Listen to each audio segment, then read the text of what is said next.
اعوذ باللہ من الشیطان الرجیم بسم اللہ الرحمن الرحیم پیارے بچوں سکست اردو پران سکست اردوس مز پتمو دو دہو پہ سبق چلان سہ چگلی خانے والا کہ یہ چگل خور نفر یمس نا چگلی وغیر وار کی تو ام سی متعلق پران رات پور اس کہ یل پنہ گام مز درا پتہ ووت أکس کسانس نش تمس دوپن صرف کھین چین تو روزن جائے دے میں بی شین رتن مز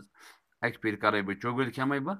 چگل کھین موجود درو یہ تو ام وون ام سز خانداری دس اس چون خاندار تمس میون درامت تور درا زنان ام سند آو یقین دس صبح وچ تمس بدن وچت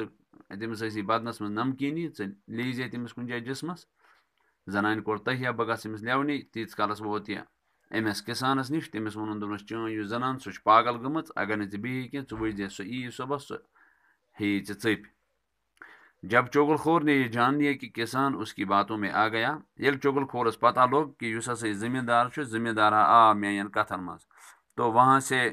اٹھ کر کسان کے سالوں کے پاس پہنچ گیا ات پہ درا یہ ووت سیودے اس کسانس ہر تم نے ہرن نش ووت وہ ایک دوسرے گاؤں میں رہتے تم بیکس أکس گامس میں روزان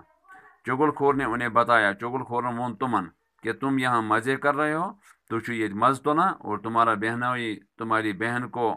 روزانہ بڑی بے دردی سے مارتا ہے حالانکہ تہ اس بیم چھو سہ بیم صاحب تہد ہسا سہ دہے تہذ بین لایان زبردست بے دردی سان چھس لایان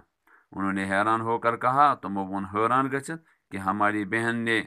تو کبھی نہیں بتایا کہ سائیں بین وون زہاں چگل خور نے کہا وہ بیچاری شرم کے مارے تمہیں کچھ نہیں بتاتی کہ سہ بچور تمس شرم یوان سہ چھن تہ ہیکان ونت کی تو وہ کیا ون سہ پن کت انہوں نے کہا تمو ونہس ام سندیو بایو ہم تمہاری بات پر کیسے یقین کرنے اس کت کن ہیکو چانہ کت پہ یقین کرت چگل خور فوراً بول پڑا چگل خورن اس تھمز کت سوچت یہ وون فوراً کہ اگر تم اپنی آنکھوں سے دیکھنا چاہو اگر تھی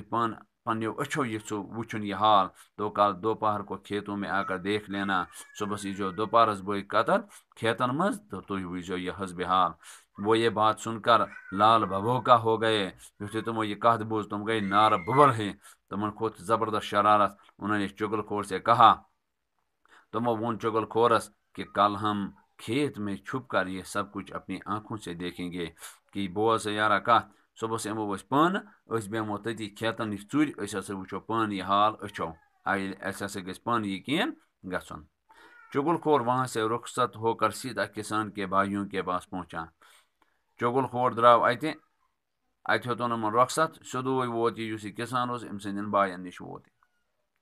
چگل خور ان سے کہنے لگا چگل خور وون کہ تم اچھے ماں جائے ہو کہ تم چھو پانوی اصل بھائی بارن تمہارا بھائی ہر چوتھے روز اپنی بیوی کے بھائیوں سے پھرتا ہے اس تہد بوے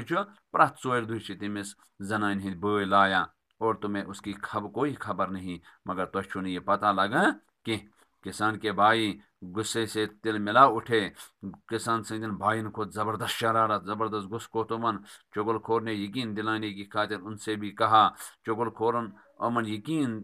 آننے خاطر تو امن یقین گھنے خاطر ون امن تہ کہ کل دوپہر کو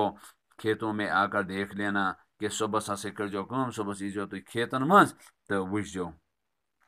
دوسرے دن کسان کی بیوی کھانا لے کر کھیتوں میں گئی دویمہ دہ درائے امس زمیندار سن خانداری یہ گئی سیودے بت ہتھ کھیت پہ روٹی رکھ کر وہ کسان کے پاس ہی بیٹھ گئی ژوٹ تھون پتھر تو بیٹھ ام سی زمیندار سے ست کسان بڑے غور سے اس کی حرکتوں کو دیکھنے لگا کسان بڑے غور سان ام سن حرکت وچھان بیوی نے روٹی قریب کرنے کے بہانے کسان کے اور نزدیک ہونے کی کوشش کی ام تھو ژوٹ امس نزدیک ژوٹ نزدیک تھونک بہان لج امس نزدیک گھنے کسانس اس پر کسان ذرا پیچھے کھسک گیا کسان سہ لوگ پتھ کن چلنے اب بیوی کو یقین ہو گیا خانداری کو یقین کہ دال میں کچھ کالا ہے کہ یقیناً کیا تھمت پرابلم کی نت کی پرابلم دال میں کچھ کالا ہے امو مطلب گو کی نت کی یہ محاورہ تو یہ اتھے کن استعمال گژھان کسان نے روٹی لینے کے لیے ہاتھ آگے بڑھایا یتھوے کسانن ات برو کن پکنو سہ تلے ژوٹ تو اس نے جپٹ کر کسان کی کلائی پکڑ لی تم ہسا ترو اکے ووٹھ تو روٹن ام سند ات کم سند کسان سند ات کسان اچھل کر پیچھے ہٹ گیا کسان تم ہسا تج ووٹھ تو ژول ہسا پتھ کن اب اسے یقین ہو گیا تمس گو پور پٲٹھۍ یقین کہ اس کی بیوی پاگل ہو گئی ہے کہ تم سن زنان پاگل گمز ات پہ پرو انشاء اللہ پگہ فی